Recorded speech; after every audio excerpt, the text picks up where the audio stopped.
Hello everyone, welcome in Kiran learners academy. इस video में solve करेंगे सेट नंबर 6 रेलवे में जो भी क्वेश्चन पूछे गए हैं। ये सीरीज हमने स्टार्ट की हुई है आप लोगों के लिए।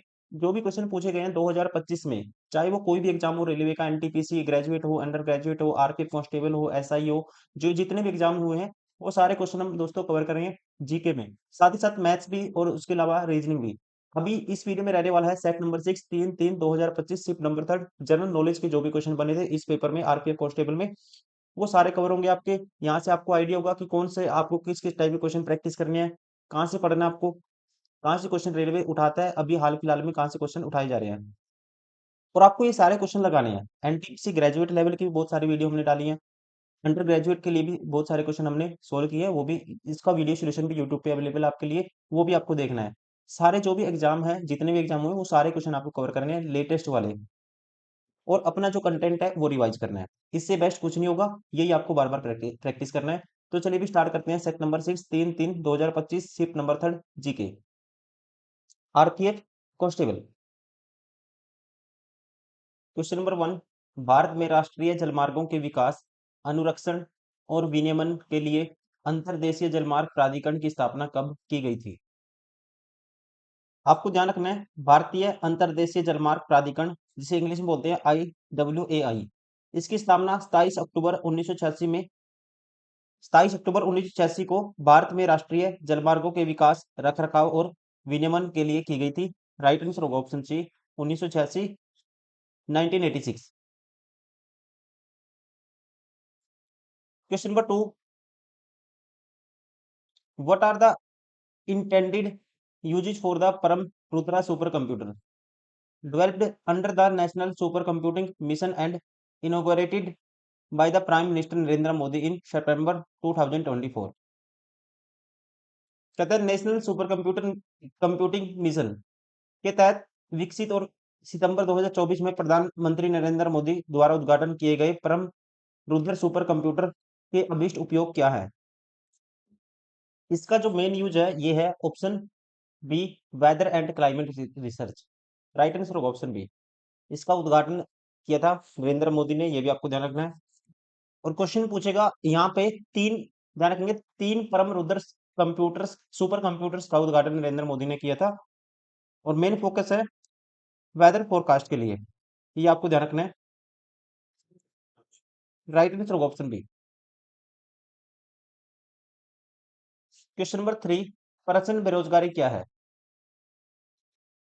आपको ध्यान रखना है दोस्तों, प्रचंड बेरोजगारी, प्रचंड बेरोजगारी वो स्थिति है जिसमें लोग काम करते हुए तो दिखाई देते हैं, लेकिन उनकी श्रम शक्ति का पूरी तरह से उपयोग नहीं हो रहा होता। इसमें किसी काम को करने के लिए जितने लोगों की आवश्यकता होती है, उससे अधिक लोग उस काम में लगे हुए होते हैं। और ध्यान रखेंगे, और यही, यदि इन्हीं जो अतिरिक्त लोग हैं इनको हटा दिया जाए तो उत्पादन पे कोई भी इम्पैक्ट नहीं पड़ेगा, प्रोडक्शन पे। तो इसी को बोला जाता है जब एक से ज्यादा लोग लगे रहते हैं जिनकी आवश्यकता नहीं है, आवश्यकता से ज्यादा लोग उसमें काम में इन्वॉल्व रहते हैं। राइट आंसर होगा ऑप्शन सी, किसी जॉब हेतु आवश्यकता से अधिक लोगों को नियोजित किया जाता है। अगर आवश्यकता से अधिक जो लोग हैं उनको हटा भी देंगे, प्रोडक्शन फिर भी उतना ही होगा, ठीक है। तो उसी को बोला जाता है दैट इज प्रचंड बेरोजगारी। इंग्लिश में बोलते हैं इसको इनविजिबल अनएम्प्लॉयमेंट। क्वेश्चन नंबर 4, निम्नलिखित में से किस क्षेत्र में शिक्षा, स्वास्थ्य सेवा और बैंकिंग जैसी सेवाएं शामिल है? शिक्षा, स्वास्थ्य सेवा, बैंकिंग, ये आते हैं, आपको ध्यान रखना है तृतीय क्षेत्र में, टर्सरी सेक्टर में। राइट आंसर होगा ऑप्शन ए। क्वेश्चन नंबर 5, निर्वाचित सदस्यों के दल बदल को रोकने के लिए भारतीय संविधान में कौन सी अनुसूची जोड़ी गई थी? दल बदल को रोकने के लिए जोड़ी गई थी 10वीं अनुसूची। ध्यान रखेंगे, 10वीं अनुसूची है जो भारतीय संविधान में, वो दल बदल कानून से संबंधित है। राइट आंसर होगा ऑप्शन ए। क्वेश्चन नंबर 6, निम्नलिखित में से कौन भारत में मौद्रिक नीति तैयार करने, उसका क्रियान्वयन मतलब संचालन करने और उसकी निगरानी करने का काम करता है? आसान क्वेश्चन है। मॉनेटरी पॉलिसी को इम्प्लीमेंट करना, मॉनिटर करना, ये काम किसका होता है? फॉर्मुलेट करना आरबीआई का काम होता है, reserve bank of India. Right answer होगा ऑप्शन है। Question number 7, devices like hydraulic brakes and hydraulic lifts operate based on the physical law और प्रिंसिपल। कहता है हाइड्रोलिक ब्रेक, हाइड्रोलिक लिफ्ट जैसे उपकरण किस भौतिक नियम या सिद्धांत के आधार पर कार्य करते हैं, कौन से प्रिंसिपल पे ये काम करते हैं। तो ध्यान रखना है ये सभी काम करते हैं पास्कल पास्कल्स लॉ के ऊपर। पास्कल लॉ कहता है states that pressure change at any point in A confined incompressible flood. किसी भी लिक्विड में जो प्रेशर चेंज है यानी किसी भी पॉइंट पे जब हम किसी फ्लड को ट्रांसमिट करते हैं तो वो सेम रहता है हर पॉइंट पे। सेम चेंज अकर्स एवरीवेयर, जितना सेम चेंज होगा, जितना कि हर पॉइंट पे है जब वो ट्रांसमिट करेगा लिक्विड, वो हर जगह क्या रहता है, सेम रहता है, प्रेशर चेंज। राइट आंसर होगा ऑप्शन ए। क्वेश्चन नंबर 8, निम्नलिखित में से कौन सा कथन विशेष रूप से असम राज्य में बनाए मनाए जाने वाले 3 बिहू त्योहारों में से एक है। काटी बिहू के बारे में सही है। इंग्लिश इंग्लिश में पढ़ते हैं, which of the following statement is correct about Kati Bihu. One of the 3 Bihu celebrated specially in the state of Assam. Assam में जो 3 बिहू त्योहार मनाए जाते हैं उनमें से एक कौन सा है, काटी बिहू। इसके बारे में ये बताना आपको कौन सी स्टेटमेंट है वो सही है। आपको ध्यान रखना है दोस्तों, काटी बिहू जिसे बंगाली बिहू भी कहते हैं, असम में 3 बिहू त्योहारों में से एक है और ये त्योहार अक्टूबर के मध्य में मनाया जाता है असम में, जब धान की फसलें बढ़ रही होती हैं लेकिन खलिहान खाली होते हैं। इस समय को गरीबी या कंगाली का समय माना जाता है। इस त्योहार के दौरान लोग अपनी खड़ी फसलों के लिए प्रार्थना करते हैं और उनकी समृद्धि की कामना करते हैं। राइट आंसर होगा इसका ऑप्शन बी, काटी बिहू कह सकते हैं, खड़ी फसलों के लिए प्रार्थना करने के लिए मनाया जाता है।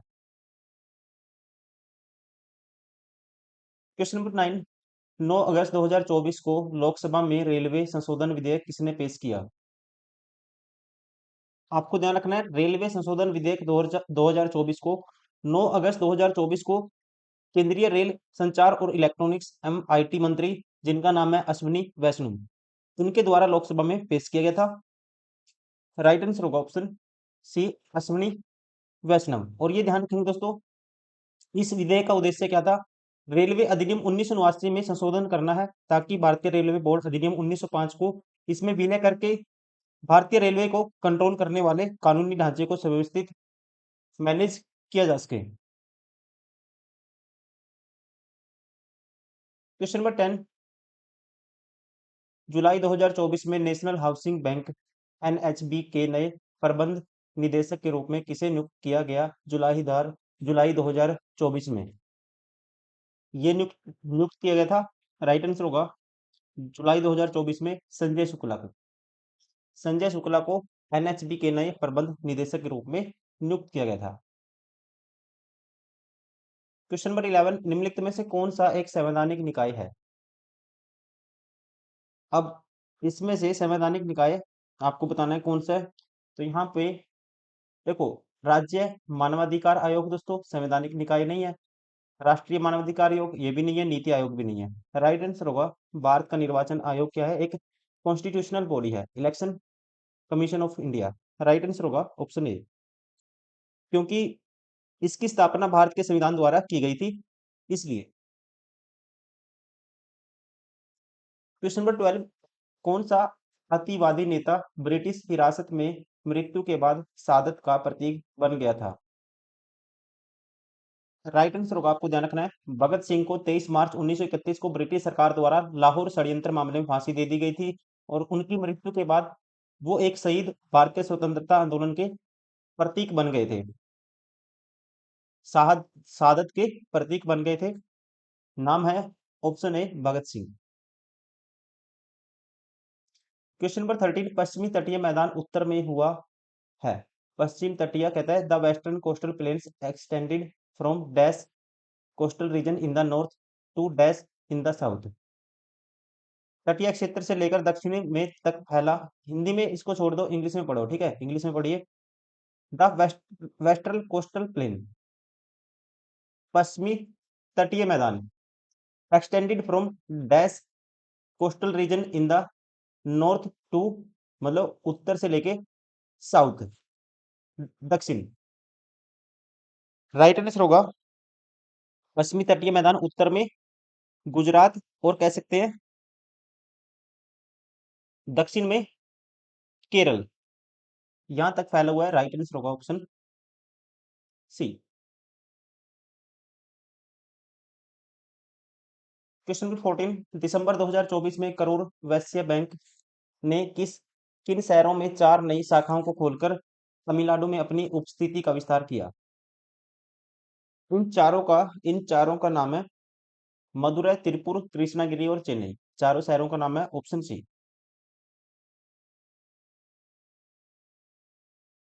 क्वेश्चन नंबर 15, भारत में अर्थव्यवस्था के किस क्षेत्र में सबसे अधिक बेरोजगारी है? राइट आंसर होगा उसका ऑप्शन ए, कृषि क्षेत्र में। कृषि क्षेत्र में कार्यबल का एक महत्वपूर्ण हिस्सा कार्यरत होता है दोस्तों, बहुत सारे लोग लगे रहते हैं, लेकिन यहाँ पे प्रचंड बेरोजगारी होती है, इनविजिबल अनएम्प्लॉयमेंट होती है, क्योंकि लोग आवश्यकता से अधिक काम में लगे रहते हैं, तो इसलिए माना जाता है इस क्षेत्र में सबसे ज्यादा अधिक बेरोजगारी है। राइट आंसर होगा ऑप्शन ए। क्वेश्चन नंबर 16, निम्नलिखित में से कौन सा त्योहार राजकुमार सिद्धार्थ गौतम के जन्म का प्रतीक है, जिन्होंने एक धर्म की स्थापना की थी? आपको ध्यान रखना है, ये है, देखो, सिद्धार्थ गौतम, आपको पता ही होगा दोस्तों, क्या आएगा? बुद्ध पूर्णिमा। बुद्ध पूर्णिमा, जिसे वैसाख वैसाख के नाम से भी इसको जाना जाता है, बुद्ध पूर्णिमा को गौतम बुद्ध के जन्म, ज्ञान प्राप्ति और मृत्यु, महापरिनिर्वाण जिसको बोलते हैं हम, इसके उपलक्ष्य में इसको मनाया जाने वाला एक ये त्योहार है। और ये हिंदू माह में आता है, वैसाख, जिसे बोलते हैं हम अप्रैल से मई। वैसाख की पूर्णिमा के दिन इसको मनाया जाता है।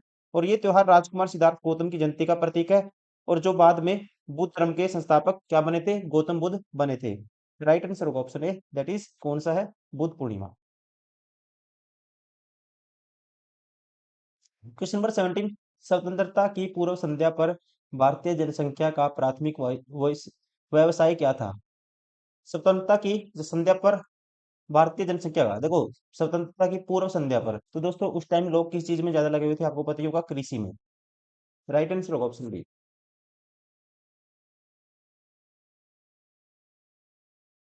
क्वेश्चन नंबर 18, कार्यपालिका का न्यायपालिका से पृथक्करण संविधान में किस शीर्षक के अंतर्गत शामिल है?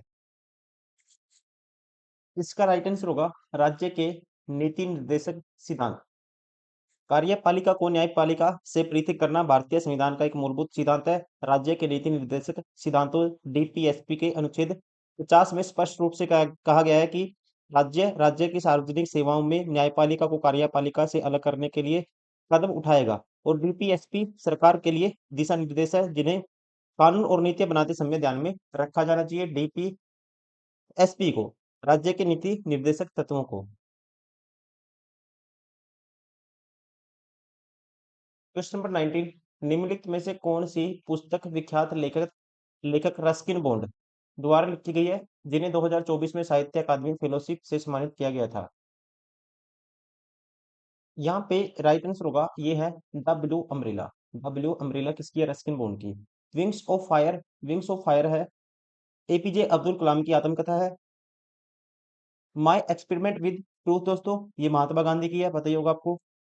और the God of small things, ये है अरुंधति रॉय की। क्वेश्चन नंबर 20, 1947 में भारत के औद्योगिक क्षेत्र की स्थिति क्या थी? उस टाइम कह सकते हैं जो स्थिति थी, कंडीशन थी, अविकसित थे। अविकसित और पारंपरिक उद्योगों पर केंद्रित थे। राइट आंसर होगा ऑप्शन सी।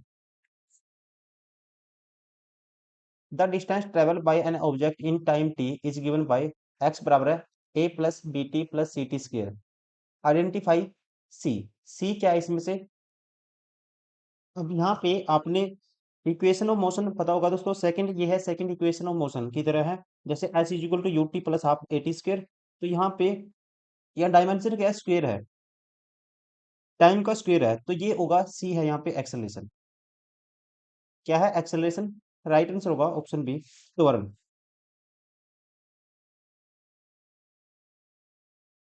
क्वेश्चन नंबर 22, समान काम के लिए समान वेतन दंड के संकेंद्रण को रोकना है का उल्लेख भारतीय संविधान के किस अनुच्छेद में के अंतर्गत किया गया है? ये आता है समान काम के लिए समान वेतन अकॉर्डिंग टू, इसका प्रावधान है आर्टिकल 39 क्लोज डी में। Right answer option D. कह सकते हैं अनुच्छेद 39।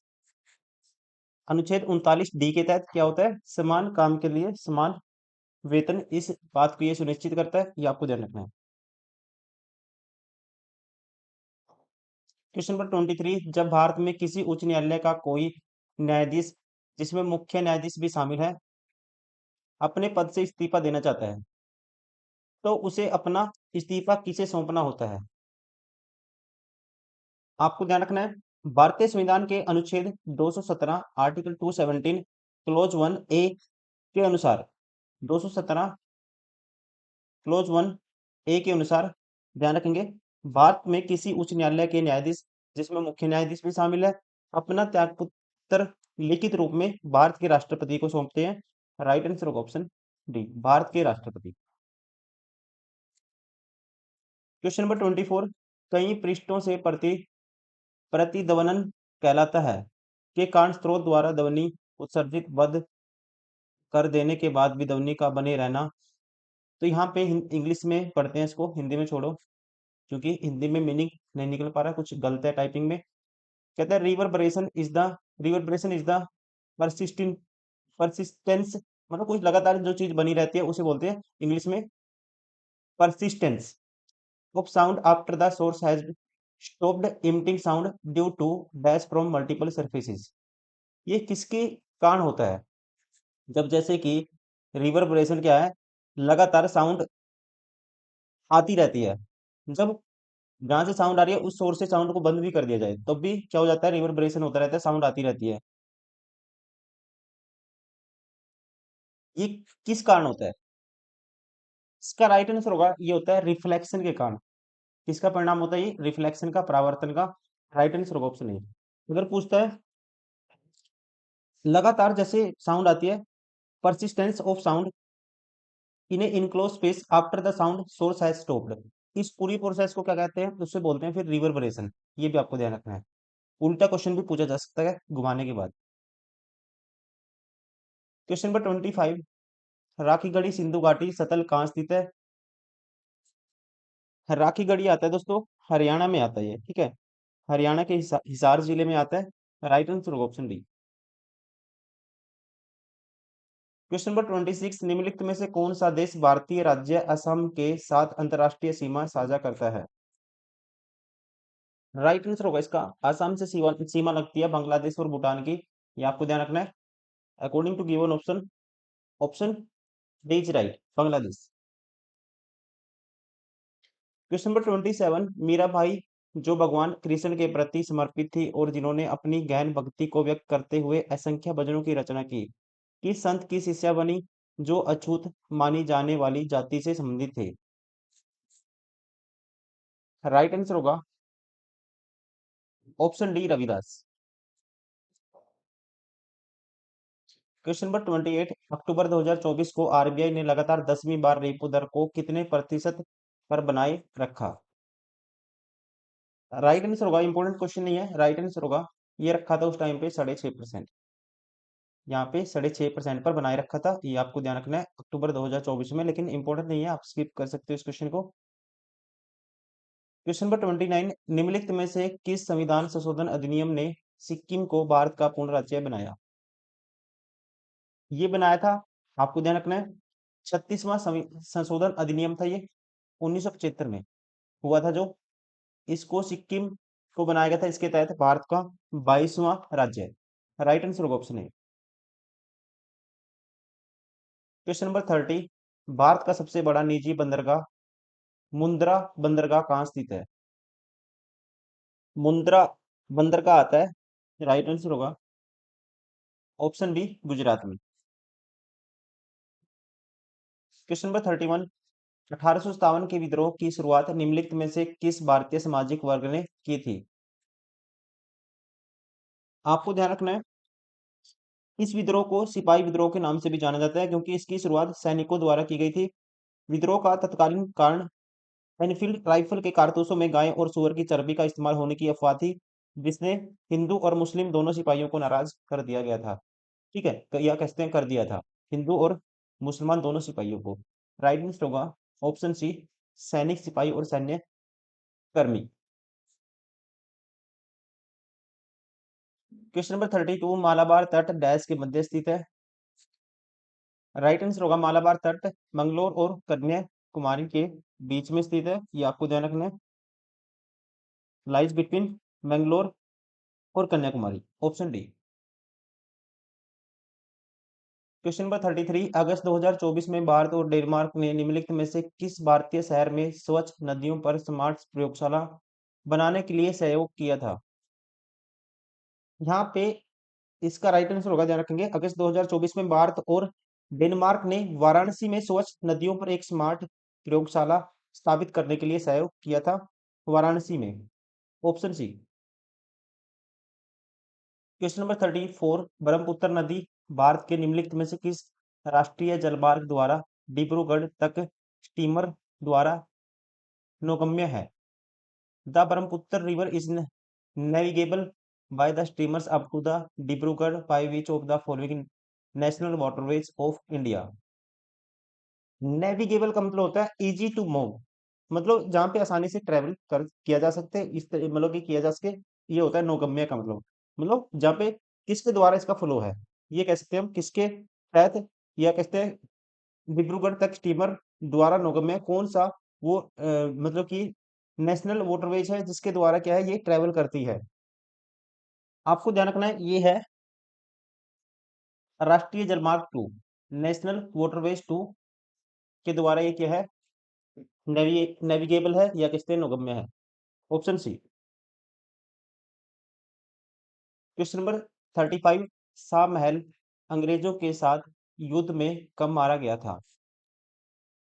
शाह महल, ध्यान रखेंगे, मारा गया था 18 जुलाई 1857 को अंग्रेजों के साथ युद्ध में मारा गया था। राइट आंसर होगा ऑप्शन ए। क्वेश्चन नंबर 36, अक्टूबर 2024 में निम्नलिखित में से किन देशों ने एक नए ढांचे के शुभारंभ की घोषणा की थी जो भारत में बुनियादी डिजिटल ढांचे का समर्थन करने के लिए भारतीय निजी क्षेत्र के साथ, भारत में कहते हैं प्राइवेट जो सेक्टर है उसके साथ उनके सहयोग को आगे बढ़ाएंगे। उन देशों का नाम आपको बताना है।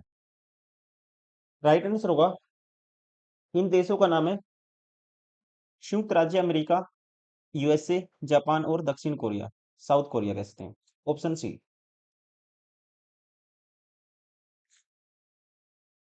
क्वेश्चन नंबर 37, फरवरी 2024 में 6G प्रौद्योगिकियों टेक्नोलॉजीज और भारत पर उनके सामाजिक प्रभाव पर संयुक्त रूप से शोध करने के लिए भारतीय विज्ञान संस्थान आईआईएससी के साथ निम्नलिखित में से किस कंपनी ने साझेदारी की है, किस कंपनी ने एग्रीमेंट किया है, ये आपको बताना है। राइट आंसर होगा Indian institute of sciences IISc के साथ 6G टेक्नोलॉजीज के लिए जो मतलब कि जो कंपनी है जिसने एग्रीमेंट किया है आईआईएससी के साथ, ये है कंपनी। राइट आंसर होगा option D, Nokia. Question number 38, अक्टूबर 2024 तक की स्थिति के अनुसार भारत में कितने स्टार्टअप थे। राइट आंसर होगा भारत में स्टार्टअप थे 1.5 लाख, 1,50,000 अक्टूबर 2024 तक। क्वेश्चन नंबर 39, संविधान के अनुसार वर्ष 1950 में किस तारीख को चुनाव आयोग की स्थापना की गई थी। चुनाव आयोग की स्थापना की गई थी 25 जनवरी 1950 को, 25 जनवरी 1950 को। राइट आंसर होगा option B. Question number 40, Bharat के संविधान के निम्नलिखित में से किस अनुच्छेद में कहा गया है कि सभी सार्वजनिक स्थान सभी नागरिक के लिए खुले हैं। इसका राइट आंसर होगा, ये कहा गया है आर्टिकल 15 क्लोज 2 में, अनुच्छेद 15 का कह सकते हैं क्लोज 2 में ये बात कही गई है। इसके तहत या इसके अनुसार सभी सार्वजनिक स्थान सभी नागरिकों के लिए बिना किसी भेदभाव के खुले हुए हैं। क्वेश्चन नंबर 41, गुप्त काल में गणित की किन महत्वपूर्ण पद्धतियों का विकास हुआ था। राइट आंसर होगा गुप्त काल में गणित की डेसिमल नोटेशन सिस्टम का विकास हुआ था, दशमलव अंकन प्रणाली का। राइट आंसर होगा ऑप्शन डी।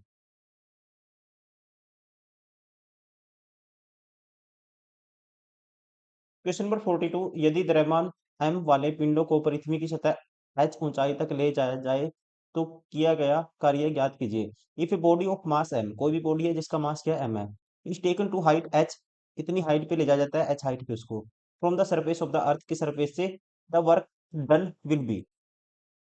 तो इस कंडीशन में दोस्तों वर्क डन होता है, आपको ध्यान रखना है वर्क डन होता है, ये होता है किया गया कार्य, m मास है, g ग्रेविटी है और साथ में हाइट h है, ये होता है mgh के बराबर। राइट आंसर होगा option A. Question number 43, Swami Dayanand Saraswati की मृत्यु के पश्चात उनके अनुयायियों ने किस शहर में दयानंद एंग्लो वैदिक स्कूल की स्थापना की थी? तो यहाँ पे इसका राइट आंसर होगा कि ये की गई थी लाहौर में, लाहौर पाकिस्तान। राइट आंसर होगा option B. Question number 44, Bharat के निम्नलिखित में से किस राज्य पर हरित क्रांति का सबसे अधिक सकारात्मक पॉजिटिव इम्पैक्ट कहाँ पड़ा था? आपको बताइए दोस्तों, पंजाब में सबसे ज्यादा गेहूं का उत्पादन हुआ था इसकी वजह से। और हरित क्रांति का जो जनक कहा जाता है एस स्वामीनाथन को कहा जाता है। हरित क्रांति में जो बीजों का यूज किया गया था, हाई उपज वाले जो बीज थे, उनका नाम है HYV बीज, सॉरी HVY बीज, HYV बीज, HYV बीजों का यूज किया गया था, हाई उपज वाले बीज थे। और सकारात्मक पंजाब मतलब कि प्रभाव कहाँ पड़ा था? पंजाब में। क्वेश्चन नंबर 45, जुलाई 2024 में चर्चा में रहे विक्रम मिश्री को किस पद पर नियुक्त किया गया? इसका राइट आंसर होगा, इनको नियुक्त किया गया था भारत के विदेश सचिव, भारत के विदेश सचिव। राइट आंसर होगा option B, foreign secretary of India. Question number 46, 1 volt बटे 1 एम्पियर बराबर किसके होगा? देखो आपको बताना है, वी बाय, वोल्टेज की यूनिट वोल्ट होती है, एम्पियर दोस्तों किसकी होती है? करंट को मापते हैं एम्पियर में, आई होती है। वी बाय आई आपको बताना है, आपको पता है ओम्स लॉ क्या कहता है? V is equal to I R. तो आर की वैल्यू क्या होगी? वी बाई आई होगी। और आर किस में मापते हैं? आर को, रेजिस्टेंस को ओम में मापते हैं। किस में मापते हैं? ओम में। तो ये आएगा 1 ओम के बराबर। राइट आंसर होगा ऑप्शन ए। क्वेश्चन नंबर 47, नवंबर 2024 में किस राज्य सरकार ने रक्षा स्टार्टअप्स की सहायता के लिए रक्षा अनुसंधान एवं विकास संगठन DRDO के साथ समझौता किया था? किस राज्य सरकार ने ये किया था? आपको ध्यान रखना है, कर्नाटक सरकार ने। Option A.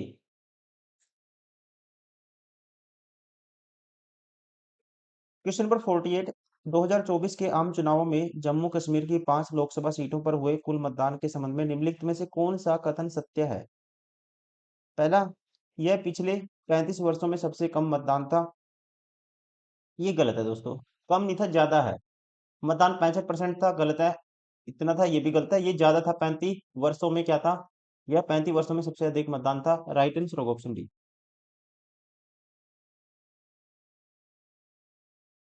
पिछले 35 वर्षों में सबसे क्या था? अधिक मतदान था।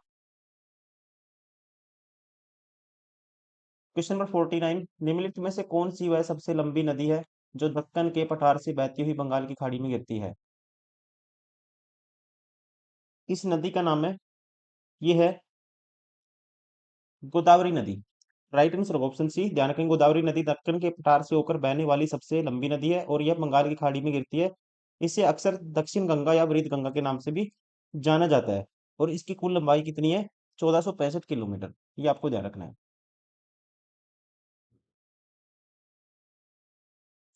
क्वेश्चन नंबर 50, किस घटना ने चरमपंथियों का अंग्रेजों के प्रति मोहभंग तीव्र कर दिया था? इसका राइट आंसर होगा, ये है ऑप्शन सी, 1905 का बंगाल विभाजन। माना जाता है दोस्तों, बंगाल विभाजन भारतीय राष्ट्रीय आंदोलन में चरमपंथ के उदय का एक प्रत्यक्ष कारण इसको माना जाता है। 1905 में बंगाल विभाजन ने भारतीयों की आंखों को ब्रिटिश शासकों के असली रंग के लिए खोल दिया गया था, ये माना जाता है। उनका असली रंग उनको पता लग गया था। चरमपंथी चरमपंथी नेताओं को। चरमपंथी नेता कौन कौन से थे? जैसे कि लाला लाजपत राय, बाल गंगाधर तिलक, बिपिन चंद्रपाल, अरविंदो घोष, राजा नारायण बोस, ये सारे थे। राइट आंसर होगा, ये था बंगाल का विभाजन। 1905।